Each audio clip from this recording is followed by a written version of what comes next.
Usually these days, they're not like this. That's been handled.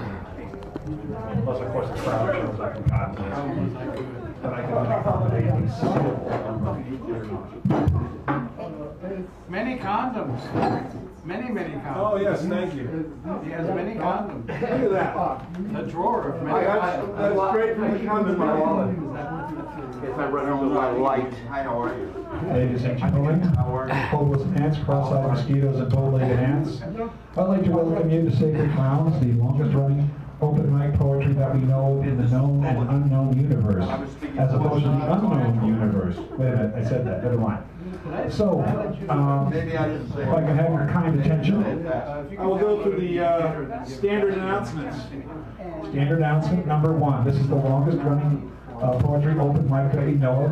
Fine poetry and good food served up since 1972. Thanks those people over there. I'm Dan Brady, your kind host, and sometimes I'm not kind. People say, what kind? I say, I'll get back to you on that. Teddy and Fiona, our hosts, will give them a round of applause, or a rectangle of applause, or a parallelogram board. We have a Facebook page, and if you look at this link here, that still does work for finding the live streaming. Facebook is fascist. Yes, I know.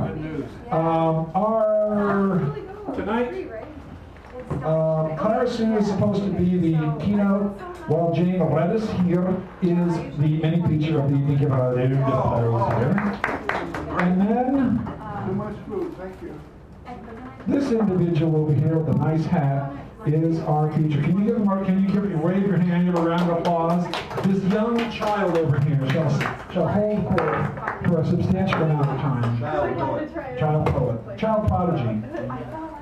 The keynote, we already took care of it. Yes, Mr. Natural will set up the streaming. And it's getting better and better. Sometimes it cuts out, as you can see, naturally.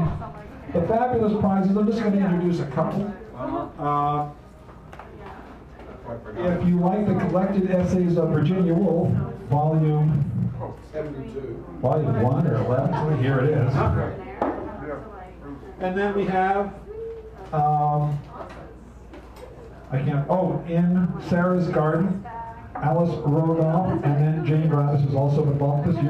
Are you the poet or the artist? So Jane Radis has it. And since she's here, she will sign it for you. And then, I'm not going to do them all, but then Feather Floating in the Water, Poems for Our Children. This is an anthology of contemporary San Francisco poets. Virginia Barrett was the editor, and there are people in this room who are probably in here. I know I am. So, just a few of the prizes that you might like. And then, of course, there is the main feature and the keynote as possible. Thanks. She cut me out for Please. Let's see what else is there. The light condom is on. The amp is ready. I'm ready. You're ready. Last announcement. 2. If you're interested in the Poetry Open Mic scene, this is the calendar, the paper version. It's online. But I printed it out recently, and there's changes to come, but the people who have these open mics, there's 2 of them, I've asked to call them, messages and emails. They haven't gotten back to me yet, and I'm forgetting to talk slowly and clearly. So, if you're interested in the open mic scene, here are your links. It's online. If you're interested in politics, you can take a look at this. You notice I'm a teacher, or have been a teacher, and this is the UESF's choices for the upcoming election. So I'll leave that there, and then let's see what else is there. Oh yes, if you read a poem by someone else, I will give you a small card, upon which you will write your name, the poet's name, and the name of the poem that you read, or poems. Just so, when I write it up, I don't always use what's my favorite poem. He doesn't even know. It's The Chargeable Life Brigade by William Burroughs. It's not by William Burroughs, but I make that mistake all the time. It sounds like William Burroughs. Thank you. And I think the sign-in sheet is almost here. Now, Clara Sue is supposed to be the keynote, but she may be inveigled in some kind of chaos. So, like last week, when she comes, we'll put her on as she goes. And I just sit down here now. Is there anything else I forgot? Thanking anybody? Oh, there she is. Margaret Mead will not be here tonight, nor will Bukowski.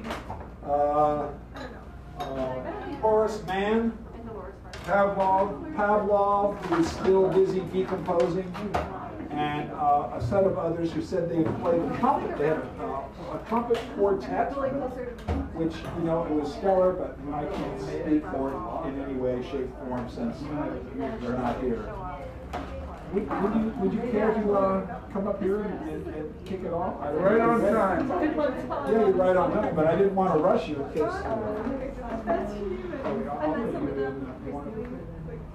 Okay, I'll put you down here. There's Clara. Yeah. There's Clara. So I have an announcement. I feel awful. Who wants half a falafel? Seriously. I don't want to eat it all. I already ate this huge. What do you have? Nobody? Okay, hold on a second. Okay, hold on. We'll take care of that in a moment. Okay. Give her a round of applause. Keynote performer of the evening. I'd like to read a poem by Mary Rudge, who was the poet laureate of Alameda, and I think she passed away a couple years ago. We Who Are Luminous by Mary Rudge. We who are luminous are radiant, are 90% light, who know a fiery fusion that makes stars and suns, whose flesh is compressed of dancing atoms. We chart an inner astronomy, our nucleus, our energy. Without burning our eyes, we see. There is a crust of seasons that we wear. Seeds sleep along the bones, erupt and bloom in heats and darks responsive to our moon. Flames loop and leap the arteries. There is a core of amber in the womb. Beyond our brightness, our creation, cells connect in constellations of our own. Nice. I always like that. I heard that too. I remember that. Is that it? Oh, I thought you were going to give us another one. I'm greedy. Anyway, this is the other thing I forgot. The signage, not a sign-in sheet, but if you want to get the once-a-week mailing that I send out, you put your name and add email address. This will be here for the break, just What like if you don't want it anymore? then you got to write me and say, I don't want it anymore. Then I take you off the list. It's very simple. And I sign you in. Oh, thank you. All right. So let me read the first 5 people who are supposed to be coming up here. Morgan Freeman, Aleister Crowley,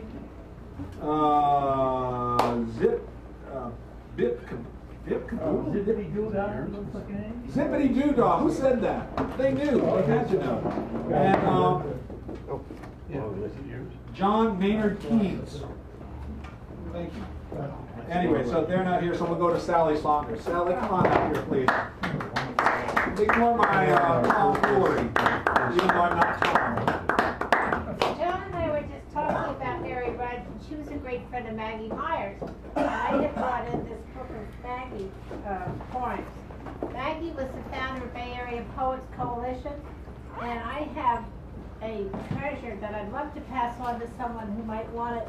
It's a ceramic onion holder that Maggie made for me. And I want to pass it on to somebody, because a younger person, because when I die, I don't want it thrown out in the dumpster. So if anybody younger than me is interested, let me know, and I'll get it to you. Onion holder. Yeah, it's beautiful. It has a top. It looks like this. Maggie made it for me. Then you just eat it like that? No, you take the top off, and it holds onions, and it has cracks all around it. We Go have. ahead, Reed. That's all right. Whatever. Let her read. Let Jimmy, let her read. But this is by Maggie, Mary Rudge's good friend. Okay? Dear Dad, today's your natal day. This is just a note to attest to your immortality. I still quote you. Emulate your strength and tenderness. Recall your good looks. Flash on your pride in me. I wish I'd known you even better. You'll be 106 today. You've gone 38 years. Well, yes. And I'm curious about the style after Earth. But not enough to join you, my mothers and brothers, just yet. All in all, time, dear heart. I'm known now as Maggie, but for you, I remain your loving daughter, Margaret.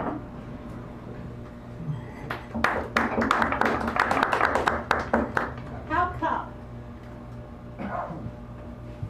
I've had 4 black eyes, and I'm not even 2, but things rush up and bump into me.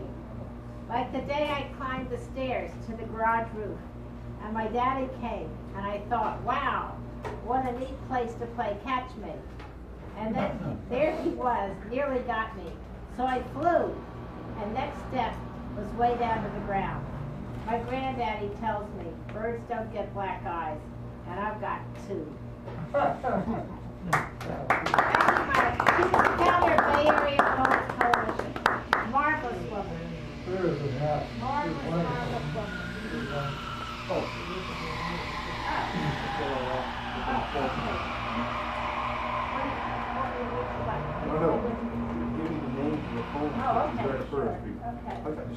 I put together an issue of Fort Top with her one time. Oh. Bill Mercer is next. Uh-oh. We got Bill, then Jack, then Jimmy, then John, Stephanie, Owen, Louis, and Dee Breeze, Poor Richard, and Al. And then our teacher of the eve, so. Whoops. Could you give me that pen that I just threw down here by mistake? I like you so much. Can we clap again? Can you what? Can we clap for this guy? I thought you said, can we clap for this guy? I was thinking, well, I don't know. I wanted to read the lyrics to a song that from way back in the day. Great song. I don't know if it'll work to spoken word. Sing it, we'll sing it. Oh, you don't want that. All right, sorry about that. But so I thought I'd try it in spoken word, and if it doesn't work, it doesn't work. But anybody that wants to jump in there, is welcome to. Well, it's not that song. No, Okay, sorry. yes. Sorry. Throw that man. Yeah. Yeah, you evicted. You're gone.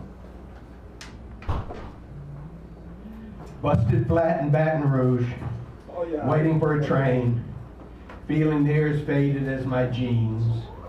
Bobby thumbed the diesel down just before it rained and took us all away to New Orleans.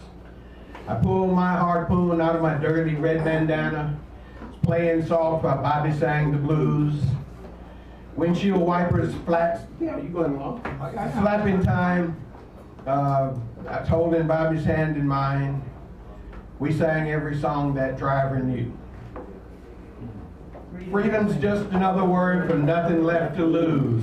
Nothing ain't worth nothing, but it's free. Feeling good was easy, Lord, when Bobby sang the blues. Feeling good was good enough for me. Good enough for me and Bobby McGee. Yeah, a fair number of you people know that one. I'm not done halfway.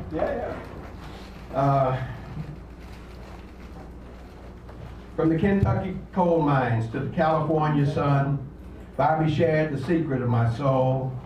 Through all kinds of weather, through everything we've done, Bobby, baby, saved me from the cold world. Somewhere near Salinas, Lord, I let her slip away. So she's looking for that home, and I hope she finds it.